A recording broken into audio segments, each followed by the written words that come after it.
नमस्कार, बहुत बहुत स्वागत है आपका हमारे कार्यक्रम खास खबर में। मैं हूं आपके साथ दीपिका ओझा। चलिए आज के मुद्दे की शुरुआत करते हैं। सीएम मनोहर लाल कुरुक्षेत्र के दौरे पर रहे, जहां पर उन्होंने बाढ़ प्रभावित क्षेत्रों का दौरा किया। साथ ही साथ अधिकारियों के साथ इस दौरान उन्होंने बैठक भी की। एक तरफ जहां सरकार बाढ़ से हुई तबाही को लेकर संजीदा नजर आ रही है, तो वहीं दूसरी ओर विपक्षी दल बाढ़ पर सियासत करते हुए नजर आ रहे हैं। 2024 अब नजदीक है। ऐसे में लोकसभा और विधानसभा चुनाव की तैयारियां भी सभी राजनीतिक दलों ने शुरू कर दी है। चुनाव को लेकर सरगर्मियां लगातार तेज होती जा रही हैं। इसी कड़ी में जेजेपी के राष्ट्रीय महासचिव दिग्विजय सिंह चौटाला का भी बयान सामने आया है, जिसमें उन्होंने कहा है कि कांग्रेस में गुटबाजी को लेकर उन्होंने जिक्र किया और उन्होंने कहा कि जब तक कांग्रेस में धड़ेबंदी है और हम सब एक हैं तो कोई दिक्कत नहीं है। उन्होंने कहा कि कांग्रेस जितनी बटी रहेगी उतना हमें फायदा होगा। इसके साथ ही गठबंधन पर बोलते हुए उन्होंने कहा कि 5 साल तक गठबंधन अच्छी तरह से चलेगा। आगे की चुनाव लड़ने का फैसला लीडरशिप तय करेगी कि चुनाव साथ लड़ना है या फिर अलग। इस बीच नेताओं का एक से दूसरी पार्टियों में आने जाने का फेरबदल का पूरा सिलसिला लगातार जारी है। कांग्रेस ने एक बार फिर से बीजेपी और इनेलो को बड़ा झटका दिया है। इन पार्टियों के कई नेताओं ने कांग्रेस का हाथ थाम लिया है। पिछले दिनों भी ऐसे ही नजारा देखने को मिला था, जब सैकड़ों की संख्या में बीजेपी, जेजेपी और आम आदमी पार्टी इनेलो नेता कांग्रेस पार्टी में शामिल हुए थे। कांग्रेस से राज्यसभा सांसद दीपेंद्र हुड्डा के दिल्ली निवास पर ये सभी नेता पहुंचे थे। इन सभी तस्वीरों को देखकर ये तो साफ है कि 2024 का रण आसान नहीं होने वाला है। और सिरसा जिला सुप्रीम कोर्ट को क्या कहेंगे सर? आज ही मैंने एक हम लोगों को निर्देश दिए हैं, जो क्षतिपूर्ति पोर्टल है, अभी तक उसमें फसल के नुकसान की ही भरपाई यानी एंट्री होती है। अब हम एक दिन में उसमें कर देंगे कि जो बाकी लॉस है, loss of property, loss of assets, वो भी सारे उसमें उठाए जा सकते हैं। खास करके मकान टूट गए हैं, किसी के पशु का देहांत हो गया है, किसी की फैक्ट्री के अंदर कोई सामान जो है वो खराब हुआ है, किसी की दुकान में सामान खराब हुआ है, वो सारा लॉस का आंकलन स्थिति में अभी भी मैंने निर्देश दिए। देखिए, एनडीए की बैठक काफी समय बाद हुई है, उसकी 25वीं वर्षगांठ पर। वो अच्छा है, सब लोगों की राय ली गई। हमने भी बहुत राय दी, वहां पे अपनी बात रखी। सभी राजनीतिक दलों ने राय दी। मिलजुल करके अच्छी चल रही है सरकार। आगे पूरे 5 साल कंप्लीट तो करेगी, इसमें तो कोई दो राय नहीं। 5 साल के बाद दोनों कैसे लड़ेंगे मिलजुल के, वो अभी तय होना है। सीनियर लीडरशिप तय करता है कि कांग्रेस में जब तक धड़ेबंदी है, जब तक डिवाइडेड कांग्रेस है और यूनाइटेड हम हैं, तब तक कोई दिक्कत ही नहीं है। और ये मैं खुले तौर पे कहता हूं कि जितना डिवाइडेड ये रहेंगे उतना फायदा। तो सीएम मनोहर लाल कुरुक्षेत्र के दौरे पर रहे, जहां पर उन्होंने बाढ़ प्रभावित क्षेत्रों का दौरा किया और साथ ही साथ किसानों को मुआवजे की जो बात कही गई है, अधिकारियों से भी उन्होंने बातचीत की। इसी के साथ ही साथ 2024 जैसे जैसे नजदीक आ रहा है, वैसे वैसे बयानबाजियों का दौर भी जारी है। बताते चले कि जेजेपी के राष्ट्रीय महासचिव दिग्विजय सिंह चौटाला की तरफ से बयान सामने आया है, जिसमें उन्होंने साफ तौर पर कांग्रेस की धड़ेबंदी को लेकर निशाना साधा है और उन्होंने कहा है कि जब तक कांग्रेस में धड़ेबंदी रहेगी उसका सीधा फायदा हमें मिलता रहेगा। उधर दूसरी ओर फेरबदल का दौर भी जारी है। तमाम पार्टियों के नेता दूसरी पार्टियों में जा रहे हैं और जिस तरह से बीजेपी, जेजेपी के नेता भी कांग्रेस का दामन थाम चुके हैं, कुछ नेता ऐसे हैं। वहीं इसी मुद्दे पर चर्चा करने के लिए हमारे साथ मेहमानों का एक खास पैनल जुड़ा हुआ है, जिनसे मैं आपका परिचय करा देती हूं। बीजेपी प्रवक्ता अनिल गोयल जी हमारे साथ जुड़े हुए हैं, कांग्रेस प्रवक्ता बजरंग दास गरचे हमारे साथ जुड़े हुए हैं और इनेलो प्रवक्ता ओंकार सिंह जी हमारे साथ जुड़े हुए हैं। आप सभी मेहमानों का मैं बहुत बहुत स्वागत करती हूं। चर्चा की शुरुआत अनिल जी आपके साथ करना चाहूंगी। जिस तरह से आप 2024 के चुनाव अब नजदीक आ रहे हैं, ऐसे में देखिए बयानबाजियों का दौर लगातार जारी है। अब जेजेपी के राष्ट्रीय महासचिव दिग्विजय सिंह चौटाला की तरफ से जो बयान सामने आया है, जिसमें उन्होंने कांग्रेस की धड़ेबंदी को लेकर साफ तौर पर कहा है कि इसका सीधा फायदा हमें मिल रहा है। इस बयान को किस तरह से देखते हैं आप? दीपिका जी, सही बात यह है कि विरोधी दल कोई भी हो, अगर उसमें फूट होती है तो दूसरे दल को लाभ मिलता है। इसके अंदर तो कहीं से कैसे दो राय नहीं है। और जो भी दल है उसको अपने आप में एक रखने की दल की अपनी जिम्मेदारी है।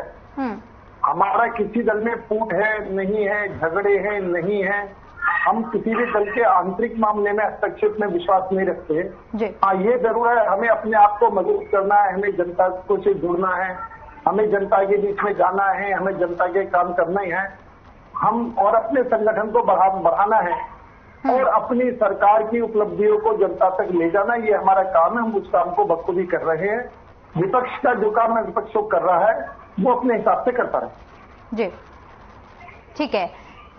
बजरंग जी, आपके पास आना चाहूंगी। देखिए, अब तो जेजेपी की तरफ से भी साफ कह दिया गया है कि जो अंतरकलह है उसका फायदा हमें देखने को मिल रहा है। देखिए दीपिका जी, कांग्रेस पार्टी पूरी तरह से लोकसभा व विधानसभा चुनाव के लिए तैयार खड़ी है। चाहे 2024 में आज चुनाव करा लो, पूरी कांग्रेस की फौज, कांग्रेस का हर नेता, हर कार्यकर्ता घर घर जनता के बीच जा रहा, घर घर जनता से संपर्क कर रहा है। 3 जनसंपर्क अभियान हरियाणा के अंदर नहीं, पूरे देश के अंदर हमारे जारी है।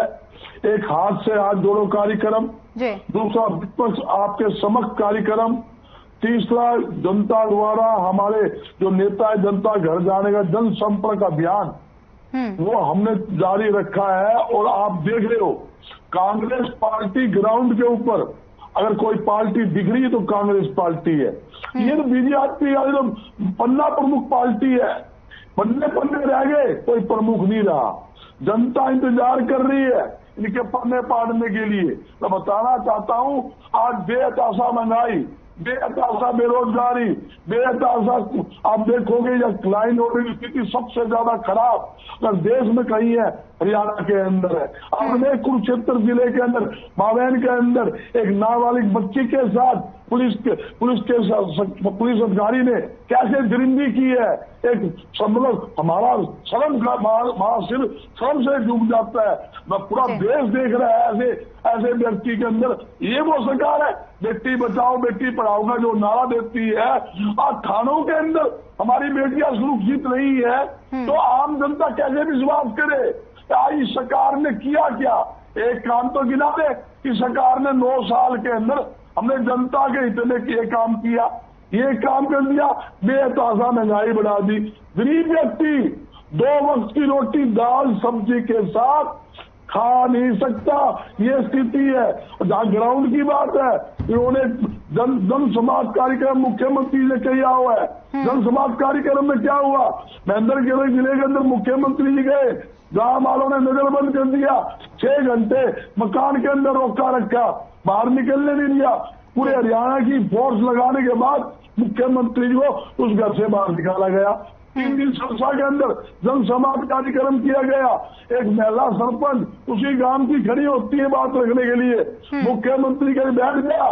वह महिला सरपंच अपना सम्मान का दुपट्टा, जो महिला सम्मान का दुपट्टा होता है, अपने गले से उतारकर मुख्यमंत्री पैरों में घेर देते हैं और पुलिस का अधिकारी उसी सरपंच महिला को उठा के थाने में ले जाते हैं।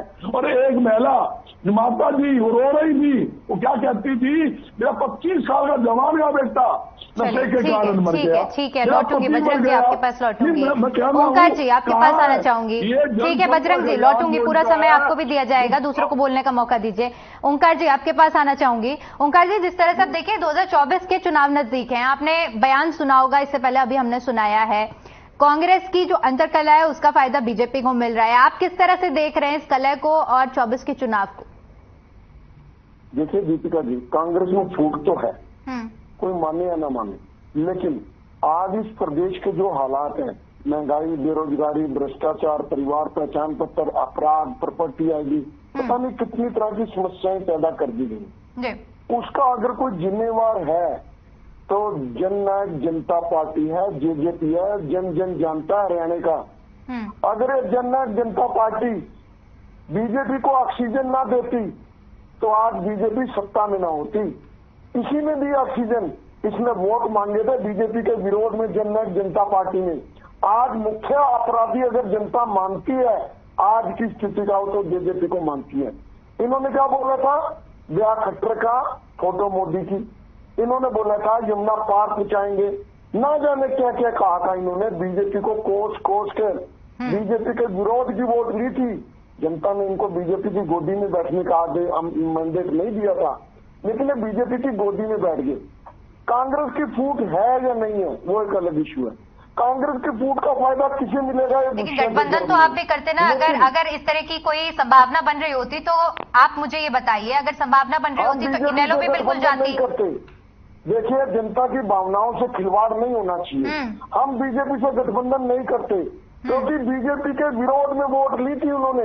हाँ, या तो इनकी विचारधारा बीजेपी से मिलती हो, इन्होंने बीजेपी के साथ समर्थन में वोट लिए हो, इनको वोट तो मिली थी बीजेपी के विरोध की। और एक बात मेरे भाई ने बीजेपी विचारधारा तो आप लोगों की कांग्रेस से भी नहीं मिलती है, लेकिन फिर भी कई बार कहा गया है कि हम गठबंधन के लिए तैयार हैं। देखिए, जब जनता परेशान होती है तो विचारधाराओं को साइड में रखकर जनता को राहत दिलाना प्रत्येक राजनीतिक दल का नैतिक कर्तव्य बनता है। मैं एक बात कहूंगा, अभी गोयल साहब बीजेपी के प्रवक्ता ने एक बात कही कि हम जनता के बीच में अपनी उपलब्धियां लेके जा रहे हैं। बहुत खूब, आप सिर्फ अपनी उपलब्धियां ही बता देना जनता को, और कुछ बताने की जरूरत नहीं है, क्योंकि आपकी उपलब्धियां जनता देखना चाहती है। 9 वर्ष से कैसे प्रत्येक व्यक्ति त्राई कर रहा है, और इस बाढ़ में इनकी पोल खोल कर रख दी। इस बाढ़ में देखिए कहाँ इनका आपदा प्रबंधन, कहाँ मौसम विभाग, कहाँ ऐसे कामियां जो मौसम विभाग 15 दिन पहले मोबाइल पर टेलीकास्ट कर देता है कि इतने बजे इतनी बारिश आएगी। कहाँ है मौसम विभाग?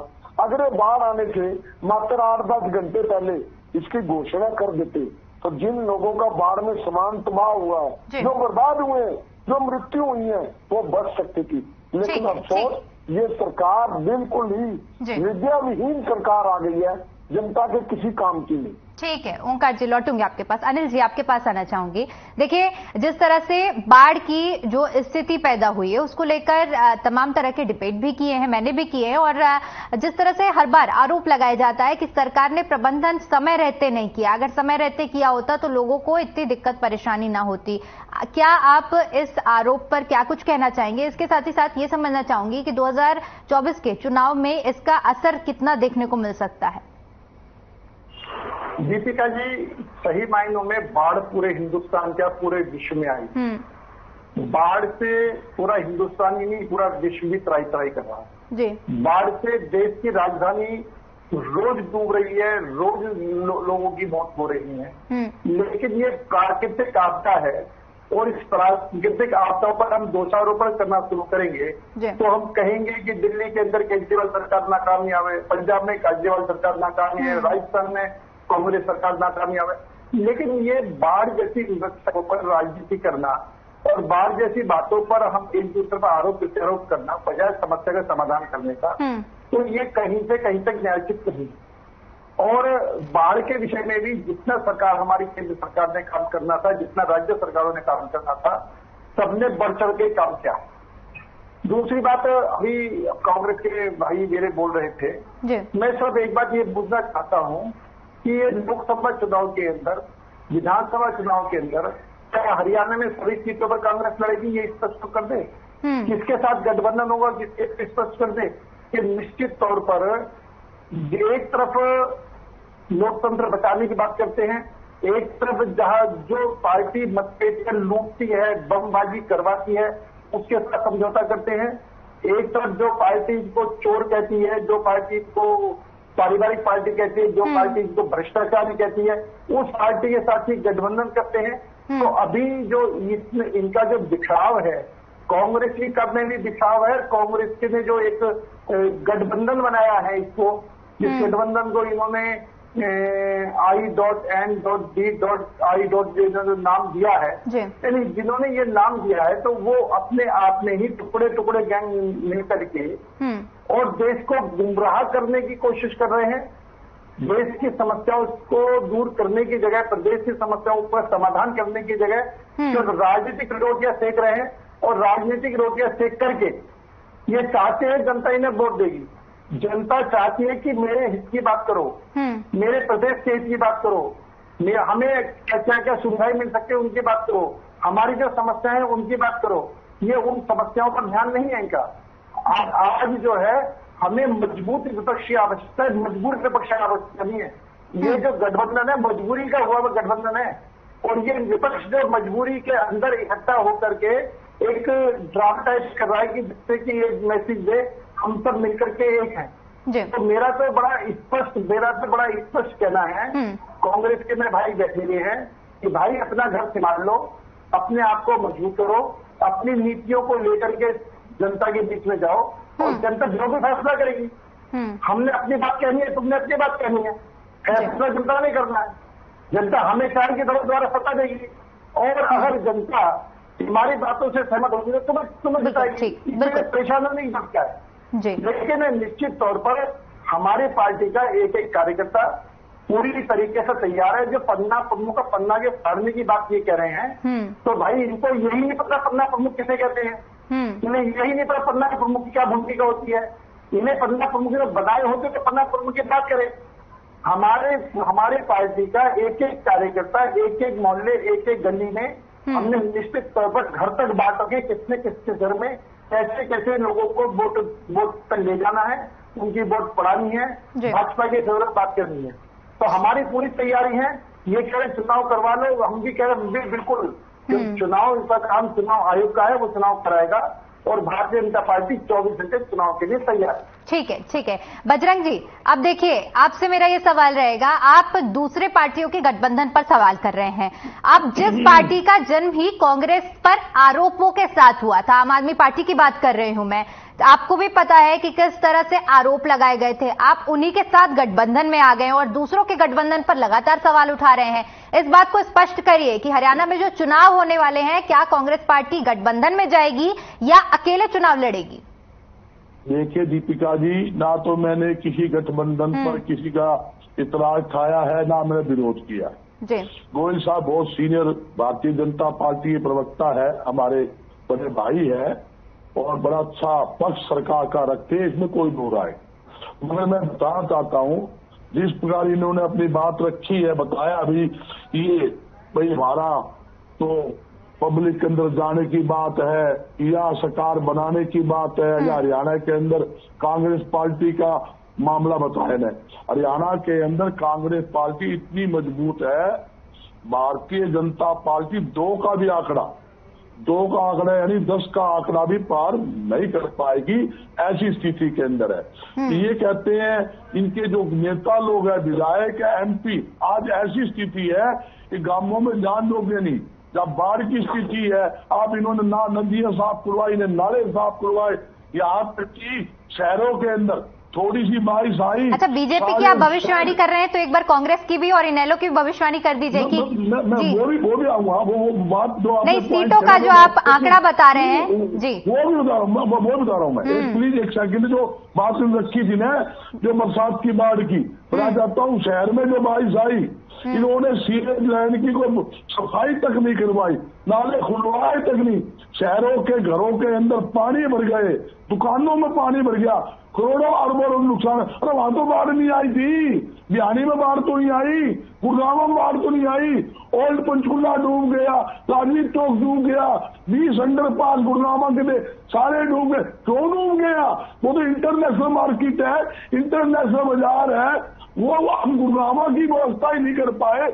आप छोटे शहरी की व्यवस्था ये क्या कर पाएंगे? इन्होंने कोई व्यवस्था नहीं करी। दूसरी बात, जब आपने पूछा कि संगठन का सवाल, मैं खुद कह रहा हूं, कांग्रेस पार्टी पूरी तरह से हरियाणा में मजबूत है।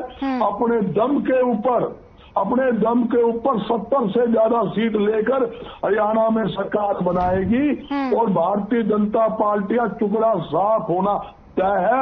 आज हर वर्ग का किसान, कर्मचारी, ठीक है। ओंकार जी देखिए, बीजेपी, ठीक है, बजरंग जी सबको बोलने का मौका मिलना चाहिए। ओंकार जी आपके पास आना चाहूंगी।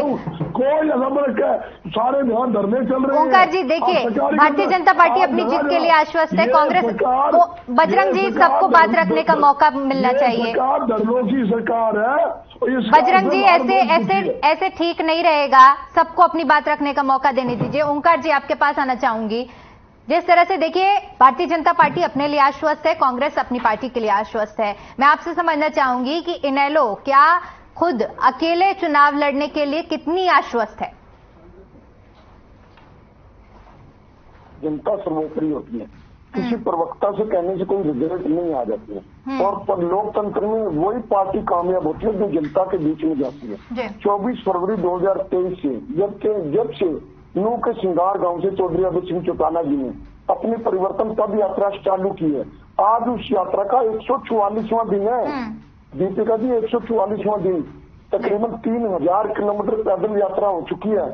और जितना जन समर्थन इस यात्रा में मिला है वो देखने वाला है। आपने भी कई बार चैनल पे दिखाया, आपने देखिए जब अभय सिंह चौटाला जी ने बोला कि हम बुढ़ापा पेंशन 7500 रुपये महीना करेंगे, इन्होंने परिवार पेंशन को परिवार पहचान पत्र को आधार बनाकर जो पेंशन कार्ड दी, उन कटने वालों की पेंशन ब्याज समेत वापिस करेंगे। प्रत्येक घर में प्रत्येक माह एक गैस सिलेंडर फ्री देंगे और 1100 रुपये महीना गृहिणी को रसोई खर्च के लिए देंगे। प्रत्येक घर में एक रोजगार देंगे। रोजगार न देने की स्थिति में प्रत्येक बेरोजगार पढ़े लिखे को 21,000 रुपये मासिक बेरोजगारी भत्ता देंगे। ये सरकार तो 6,000 रुपये ग्रेजुएट को वेतन दे रही है, 75 रुपये पोस्ट ग्रेजुएट को दे रही है। इसके अलावा उन्होंने बोला परिवार पहचान पत्र को रद्द कर देंगे और ओल्ड पेंशन स्कीम जो कांग्रेस ने 2005 में खत्म कर दी थी, उस ओल्ड पेंशन स्कीम को दोबारा से लागू करेंगे। बिजली के मीटर जो धूप में भी चलते हैं, जरूरत से ज्यादा तेज चलते हैं, मेरे भाई गोयल साहब का भी तेज चलता होगा लेकिन ये बोलते नहीं, तो क्या अंधभक्ति घुस गई ना अंदर। बिजली के मीटर इनका एक लिमिट फिक्स करेंगे। और दूसरी एक बात अब मैं आना चाहूंगा, अपनी पार्टी के बारे में तो मैंने बता दिया कि हम किस लिए आश्वस्त हैं, क्योंकि जनता के बीच में जब से यात्रा शुरू हुई उस यात्रा के बाद कांग्रेस और बीजेपी के नेता बाहर निकले इसी कमरों से।